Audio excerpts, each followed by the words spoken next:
On commence par toi, Jean-Paul. Le droit d'information, ce que c'est selon toi, ce que tu en as compris, et puis la manière dont tu as envie que Marie-Noëlle Lienemann réagisse à cela. Bien, merci de m'avoir donné l'occasion là, de défendre le droit d'information. C'est un sujet qui me tient beaucoup à cœur et qui tient beaucoup à cœur à notre société. Pour différentes raisons. Il y a des raisons sociétales, il y a des raisons qui sont liées au scope, il y a des raisons qui sont plus en lien justement avec le développement des coopératives. Je pense que les raisons sociétales, il ne faut pas les oublier. En ce sens où dans les enjeux qui sont devant nous, c'est bien la compréhension de l'entreprise comme un projet de création collective. Un projet de création collective, c'est vrai qu'il y a des entrepreneurs, il y a des propriétaires, mais il y a des salariés, il y a des parties prenantes qui participent tous donc justement à ce projet de création.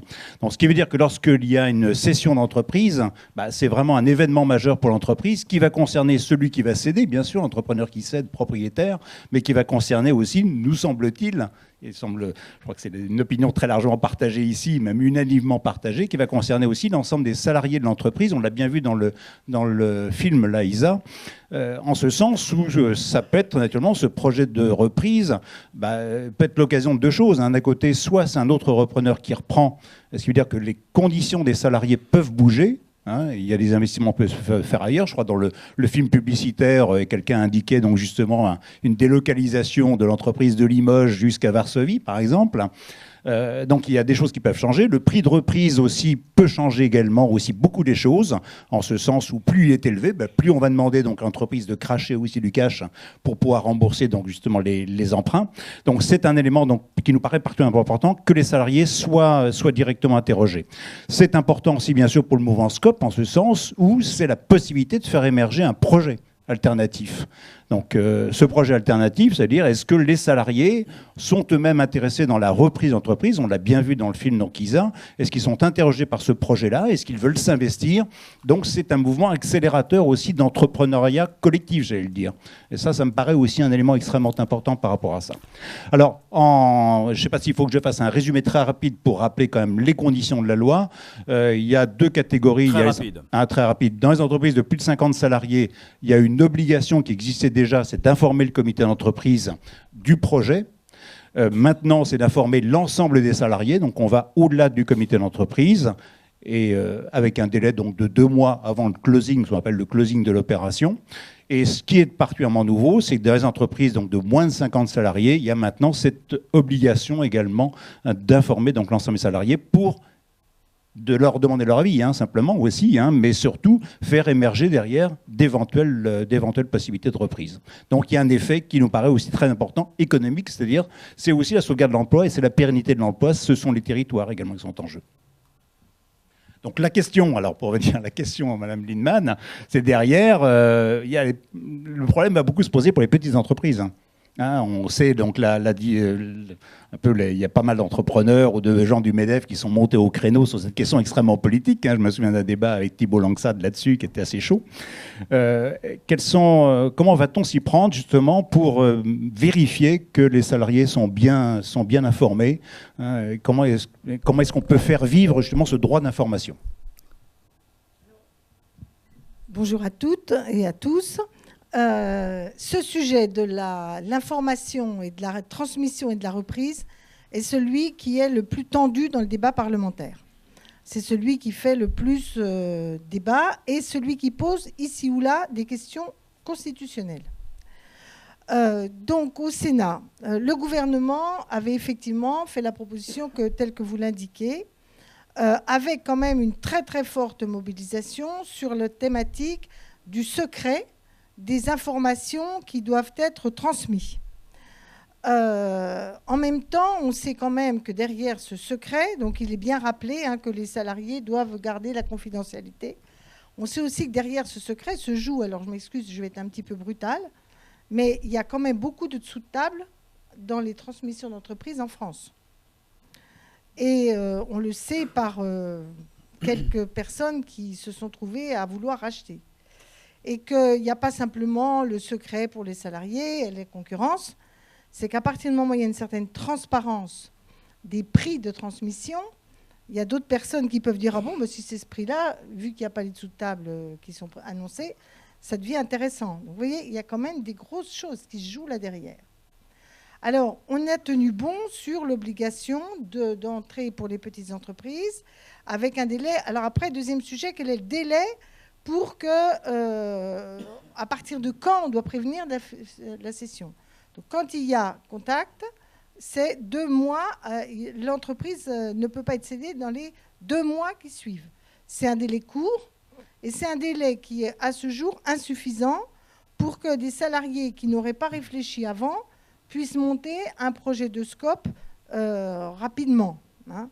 Mais néanmoins, pour essayer de compenser ça, on a introduit, je ne sais pas si ça tiendra le choc à l'Assemblée nationale, par vote du Sénat, un amendement qui dit que tous les 3 ans, les entreprises doivent faire le point avec leurs salariés sur... une fois tous les 3 ans, ça doit être une information générale sur les conditions de reprise, sur les possibilités de reprise des entreprises. C'est-à-dire tous les 3 ans, faire qu'il y ait comme quelque part dans les entreprises un débat sur et s'il y avait des transmissions, et s'il y avait des reprises, comment ça peut se faire, etc.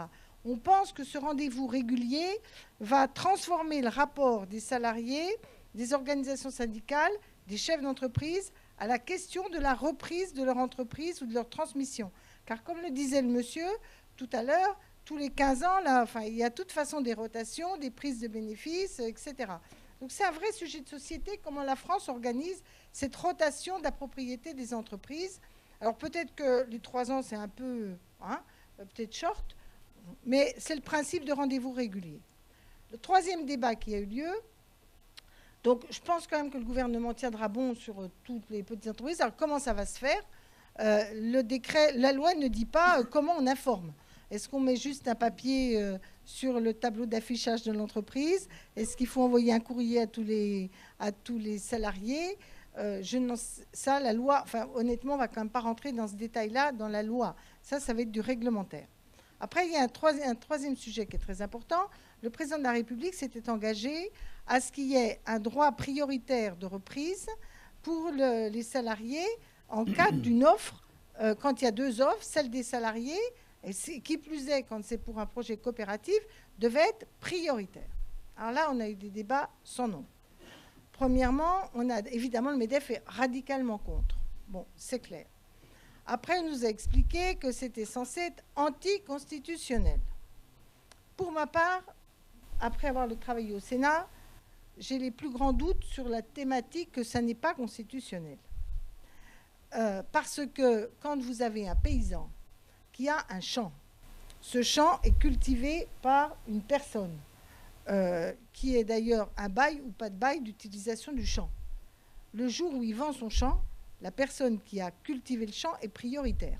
Donc, je ne vois pas pourquoi la Constitution autorise cette priorité de cession à la personne qui... et pas aux salariés d'une entreprise. Donc, pour ma part, je vais vous dire très franchement ce que je pense. Je pense que c'est l'alibi qu'on a donné pour ne pas faire qu'il y ait trop de débats au sein de la majorité parce que le gouvernement ne voulait pas un rapport de force avec le MEDEF supplémentaire à celui qu'il a déjà sur le droit d'information. Ce qui d'ailleurs m'a amené à faire que moi j'ai fait des amendements, je les ai retirés parce qu'il est clair que je pense que c'est la 2e étape sur laquelle il faudra se battre quand on aura déjà capitalisé le droit à l'information, l'obligation d'information, pour ne pas, si je puis dire, tellement charger la mule que finalement il n'y a plus rien du tout sur la mule au bout du compte. Donc ma prudence m'a amené à retirer mon amendement, mais je le dis tout net, je ne crois pas à l'argumentaire de l'anticonstitutionnalité. Je veux bien admettre la volonté d'un rapport de force gradué en direction du patronat et du MEDEF, mais pour ma part, je pense que ce combat doit se poursuivre. Après, il y a un 3e débat qui est qu'est-ce qu'on appelle une offre comparable. Et alors ça, c'est certainement plus complexe. D'ailleurs, on peut quand même s'inquiéter du dernier rapport, dernier arbitrage du Conseil constitutionnel sur la fameuse loi Florange, puisque il y a le fameux droit de propriété, du droit d'entreprendre, qui, vous savez, le Conseil constitutionnel estime qu'il n'y a pas une obligation d'aller chercher un repreneur. Bon. Donc on sait quand même que le concept d'offre équivalente, jugé par un tribunal de commerce, c'est ça qui risque de problématique sur le concept d'offre équivalente, pourrait être là pour le coup un peu plus complexe à évaluer. Donc c'est vrai que de toute façon dans les transmissions, on va avoir tout le débat autour de qu'est-ce que c'est que l'offre de reprise, sa valeur objective et ou non. Alors dans l'immédiat, je pense qu'on devrait pouvoir obtenir la consolidation à l'Assemblée nationale de l'obligation d'informer. À mon avis, on ne va pas être beaucoup plus précis sur les modes d'information. Je pense qu'on va avoir aussi ce qu'on avait, j'espère que ne va pas sauter, l'obligation d'avoir des rendez-vous réguliers sur les reprises et les transmissions. Pour l'heure, je pense qu'on n'ira pas beaucoup plus loin dans la loi, vu l'ambiance des relations entre le gouvernement et le MEDEF. Voilà. Donc, sur cela, alors maintenant, le comment mettre en œuvre, honnêtement, on n'a pas, nous, été dans le détail du comment mettre en œuvre. Parce que plus on est dans le comment mettre en œuvre, plus on est tenté de normaliser par la loi des conditions. Après, on vous dit c'est tellement compliqué, c'est tellement normé, c'est tellement lourd que c'est inapplicable. Donc surtout, on met les principes législatifs. Et pour le coup, il va falloir qu'il y ait un travail sur les décrets d'application. Ou est-ce qu'on est imprécis, ce qui veut dire qu'on n'a pas besoin de décret et que finalement, sauf des cas majeurs où on n'aurait aucun moyen d'information donnée, parce qu'on dit quand même que s'il n'y a pas d'information, c'est un cas de nullité de la session. Hein. C'est quand même l'artillerie lourde. Là, hein. Bon, donc voilà où on en est. Pour ma part, je considère que c'est une première étape qui n'est pas totalement aboutie. Mais je ne suis pas sûre que si on cherche à être plus précis, on n'ait pas plus de risque d'affaiblir le point de vue que de le consolider à l'étape où nous sommes. Voilà. C'est un peu... la politique et dans les débats comme ça d'équilibre, on prend ce qu'on peut et puis, bon, et pourtant, j'essaie de pousser, hein, mais je sens bien que ça va être difficile d'aller tout de suite plus vite, plus loin sur ce sujet. Merci beaucoup. Patricia, quelque chose de particulier, non? Sur ce thème. Après, on passera à la scope d'amorçage avec François. Juste une petite précision, je ne reviendrai pas sur la notion de délai, où effectivement la rédaction actuelle change quand même beaucoup l'esprit et l'intention qu'il y avait à l'origine, puisque là c'est un droit d'information des salariés 2 mois avant la cession, donc ce qui veut dire que le cédant il a déjà son repreneur et donc ça positionne les salariés comme devant proposer une offre concurrente, ce qui est évidemment pas facile.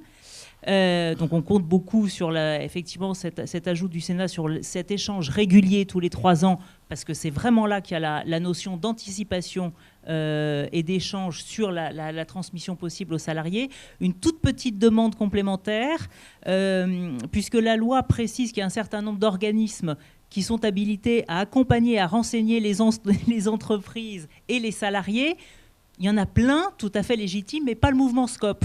Donc peut-être ça pourrait être un ajout, une précision sur les structures qui semblent plus habilitées aujourd'hui, qui ont plus d'expérience dans le domaine. Alors, en effet, et ça pour le coup, je pense que c'est une bataille qu'on peut gagner. Da da da da